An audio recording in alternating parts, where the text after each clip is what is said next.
Well, our first hot topic for today, brought to you by Walton Arts Center, is just too doggone cute, folks. 3-year-old Caitlin Meller is one of the youngest dog handlers to compete on a national stage. After giving a ranking performance at the Three Counties Championship, Caitlin and her 8-year-old mini schnauzer, Ziva, qualified for the 2026 Crufts competition, which is the world's largest dog show.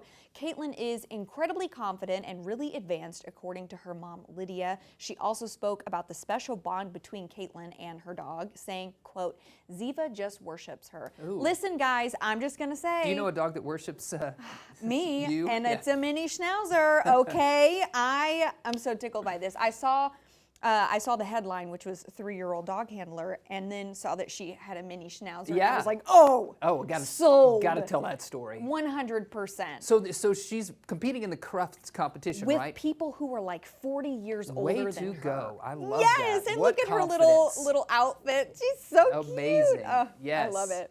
Well, in Berlin, a quirky, toothy character named Laboo. We've talked about Laboo before. What? Laboo is causing a major stir. Hundreds of fans lined up, some even camped out for the grand opening of Germany's first Pop Mart store, all hoping to score the latest collectible toys. Created by artist Casing Lung, Laboo started as a storybook creature and has since exploded into a global design toy phenomenon. Celebrities like Rihanna and Blackpink's Lisa are fans, and rare versions are now reselling for thousands. So with Pop Mart's popularity skyrocketing, it looks like this little monster is here to stay.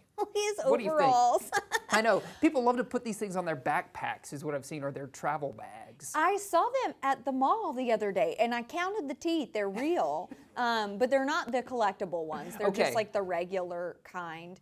I think so. There's a difference in the collectible ones? Yeah. I guess the rarer ones. Okay. I don't know. That I think one- they're so ugly. That one's I huge. think they're so ugly. But I can see why kiddos would be like, Flock you know, towards 'em. but not me, no thanks. Yeah. I don't need that on my Christmas list.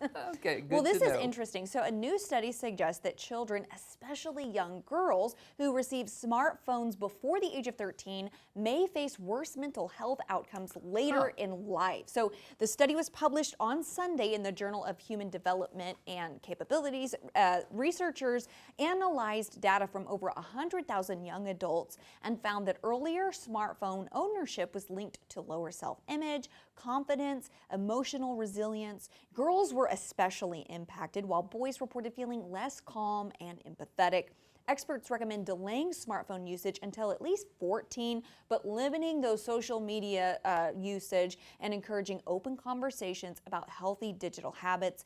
You know, they also talked about, like I said, social media use and comparing yourself. Yeah, for sure. And I totally get it. I did not grow up with Right. social media. That Yeah. happened after I'd already grown up. Yeah. But I couldn't imagine having it, having grown At up such with a that. young age, too. Yeah. We delayed that for as long as we could with the kids, and I think Yeah. that they're better for it. So I agree. Maybe an encouragement of Yeah, parents because social out there. media is not real life. Right, absolutely. Yeah. It's the best version of the person you want to be. Totally. So, speaking of the person you want to be, several people want to be Adam Sandler right now. An Yeah. Adam Sandler contest happened in Manhattan, drawing more than a dozen contestants. Is that right? So you're going to see in a moment the guy who is the winner of the Adam Sandler lookalike contest. 13 in all contestants came out to Vesuvio Playground in Soho to make their case as the best Sandler. That's the winner right My there. goodness. They donned their favorite Sandler looks, from his roles in Happy Gilmore to Little Nicky and even Saturday Night Live.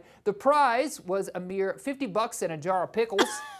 Unfortunately, the real Adam Sandler wasn't there to greet his fans, but all these fans are excited about his newest movie, Happy Gilmore 2, which was filmed in New Jersey, and you can stream it right now over on Netflix. So, My favorite part is that half of those people look nothing like Adam no, I know. Sandler. Even the guy who won, I think he was probably like, hey, he's close enough. Yeah. The closest of all the people who don't Who look don't like look anything like Hitler, him. we'll give him the prize. We should have entered Yeah, that. I know. Maybe had a better maybe you would have won. That guy. That is crazy. Well, for many retirees, okay, a cruise is once in a while indulgence, but for 77-year-old Sharon Lane, it is now home, okay? Wow. Get a load of this. In June, the retired foreign language teacher from Orange County moved into a cabin on the Villa Vi Odyssey, described as the world's first perpetual cruise ship.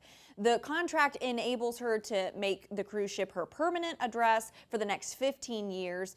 an arrangement that Lane says is a better deal for her. So prior to this, she was renting a home in the Laguna Woods retirement village. And unlike typical cruise, the Villa Vi Odyssey is a residential cruise ship. And that means that customers don't book trips, but they purchase a cabin on the ship. Okay. And that has an estimated lifetime of 15 years. So Bizarre to me, but yeah, wow. it's interesting. And, she's paying, I think, $3,000 a month on it, which to us, we're like, ugh, but that's taking care of her food, Everything. her cleaning. She didn't have to do anything.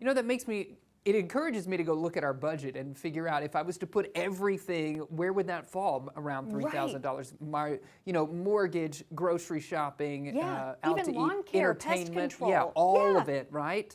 I think that's probably a cheaper deal. So And great for a retiree. What else are you gonna do? what else you do? Enjoy. Enjoy your life. Yes. James Cameron back with a first look at Avatar, the number 3 movie in this series. It's called Fire and Ash. So this is as I said, the highly anticipated 3rd installment in the epic sci-fi franchise. The new trailer teases more breathtaking visuals, a deeper dive into Pandora's volcanic regions, and the continuing saga of the Sully family as they face new threats from within and beyond. Of course, they're going to have cutting-edge effects and a story that raises the stakes. Fire and Ash promises to heat things up when it hits theaters in December 2025. We're going to need something hot during the winter, so this is it. I'm excited about this. We saw the last one in IMAX. It was beautiful. Really? So I admit, I kind of got a little bit uninterested. Yeah. I didn't see the second one. I saw part of the trailer for this and I thought, ooh, wait a minute. This actually looks really good. Yes, the second one was great. And the kids are at an age where they like this kind of sci-fi storytelling. Yeah. So we went back and saw Avatar, the original, in IMAX before the second one came out. So we kind of did a deep dive into Avatar, and we're really excited about this. Man, I might have to do a deep dive. It's fun. Well, this is so fascinating to me. So a painting believed to be by Winston Churchill has stirred debate after appearing on the BBC's Fake or Fortune. Okay. So the artwork it was bought at an antique fair for about 140 pounds.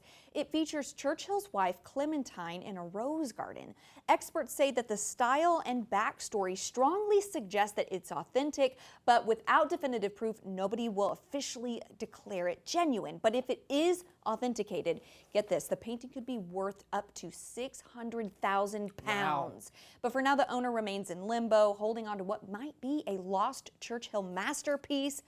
So interesting. That is so interesting. Yeah. Yes.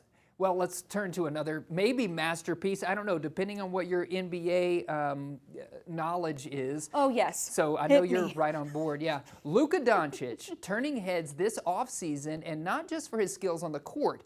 So the famous now LA Laker NBA star has revealed a noticeably slimmer frame in the new edition of Men's Health magazine, showing off the results of a serious summer training routine.